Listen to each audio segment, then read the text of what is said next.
be honest, I didn't have much choice because this is the only players that can play in our defense. The rest.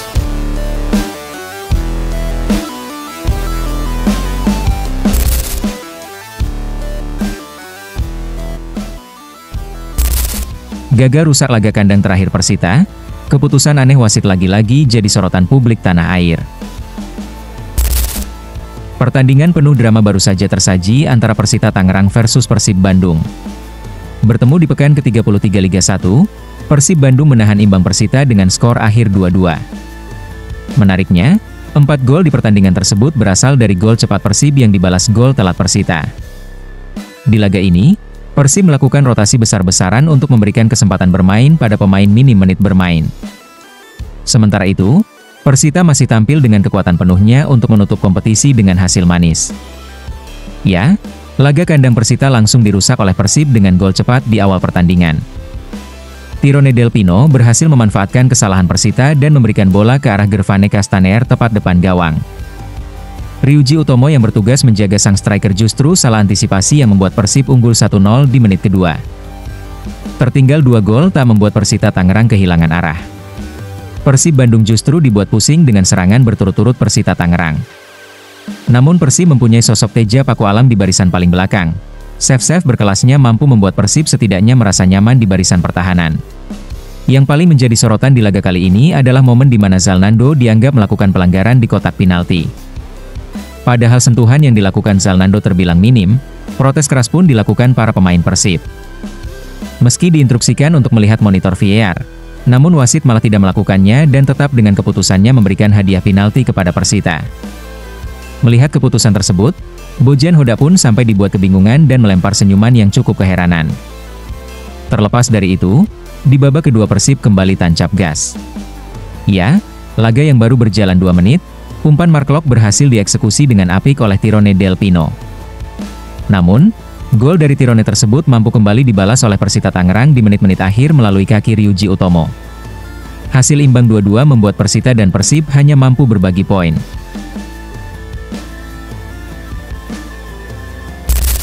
Lagi dan lagi Persib digembosi, Komdis PSSI beri sanksi di luar dugaan untuk pasukan Maung Bandung.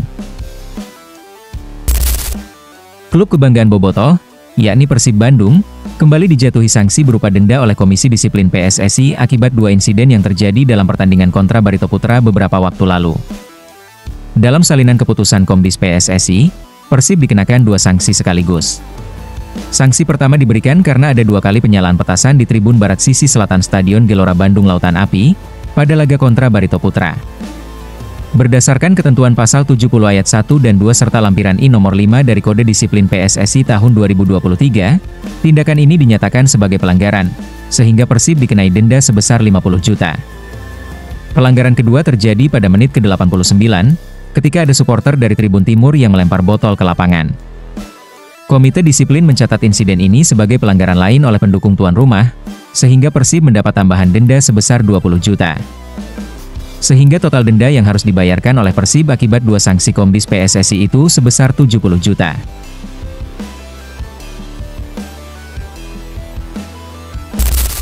Ada yang tidak beres di PT LIB, bos Persib desak Ferry Paulus mundur dan segera diganti. Manajer Persib Bandung, Umuh Muhtar, melontarkan kritik keras terhadap kinerja wasit Liga 1 dan meminta Direktur Utama PT Liga Indonesia baru, Ferry Paulus, untuk diganti. Kritik itu ia sampaikan dalam acara mapak juara Persib di lapangan Ciluluk, Tanjung Sari, Sumedang, pada Selasa lalu. Menurut Umuh, kualitas kepemimpinan di PT LIB menurun drastis, terutama terkait performa wasit yang dianggapnya banyak membuat keputusan kontroversial. Umuh menegaskan dirinya tidak takut menyuarakan kritik terhadap wasit. Ia mengaku kecewa melihat sejumlah keputusan wasit yang merugikan Persib Bandung dalam beberapa laga terakhir. PT LIB mengalami penurunan. Walaupun kita jadi juara, tapi wasit liga kita tidak beres, biarin kalau mau dihukum, hukum saya kalau soal menyalahkan wasit. Menang pun juga kalau wasit tidak beres saya bicara. Kalah, kalau wasitnya bagus, ngapain kita ngomongin wasit, ungkap Umuh Muhtar. Salah satu yang disorot Umuh Muhtar adalah kartu merah kontroversial yang diterima penyerang Persib, Ciro Alves, saat menghadapi Malut United pada pekan ke-31 Liga 1. Selain itu, Ia menyinggung insiden tackle keras pemain Barito Putra, Murilo Mendes, terhadap Febri Haryadi yang tidak berbuah kartu merah, bahkan tanpa intervensi VAR. Dalam kesempatan itu, Umu juga secara terbuka meminta Ferry Paulus untuk mundur dari jabatannya di PT LIB. Saya minta ketua LIB diganti. Tunggu, ini kalau tidak diganti tetap akan ada kekacauan. Saya biasa baik dan baik, tapi kalau ada yang tidak baik, saya harus katakan, jelas Umuh Muhtar. Di sisi lain, saat ditanya soal rumor transfer pemain, Umuh menyatakan sepenuhnya menyerahkan urusan tersebut kepada pelatih kepala Bojan Hodak. Ia juga mengingatkan para bobotoh agar merayakan kemenangan Persib secara tertib dan tidak berlebihan.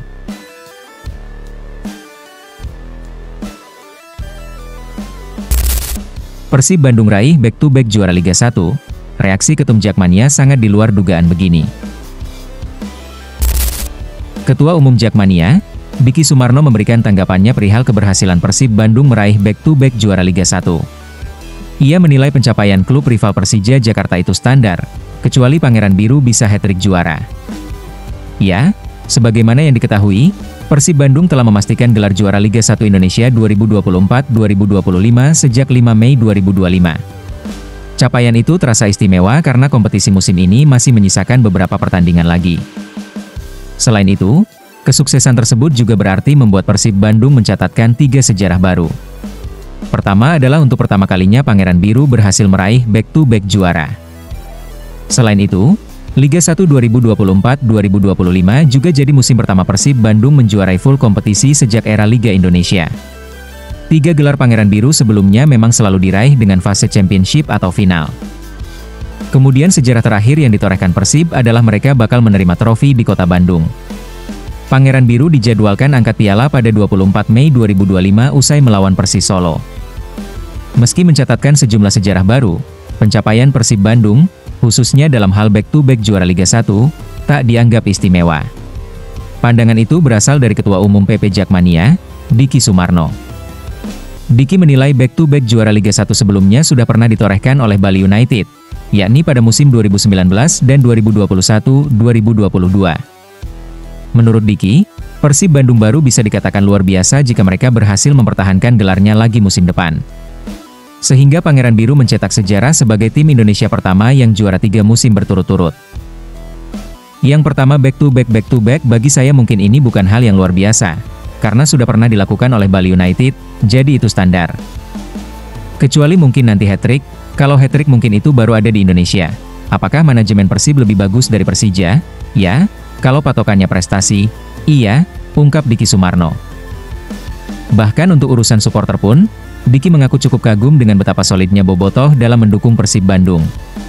Meski sempat berkonflik pada awal-awal musim dengan manajemen, mereka kini mulai memenuhi stadion lagi. Kalau kita lihat misalkan dari jumlah penonton atau dari hal-hal lain, ya, memang musim lalu kan memang Persib di awal-awal sempat ada konflik antara penonton dengan manajemennya. Tapi dengan beriringnya prestasi, maka akhirnya balik ke stadion. Makanya itu sebuah hal yang saya cukup kagumi juga dan salut ke teman-teman supporter Bandung adalah mereka akhirnya kembali ke tribun untuk meramaikan stadion itu. Jelas Diki Sumarno.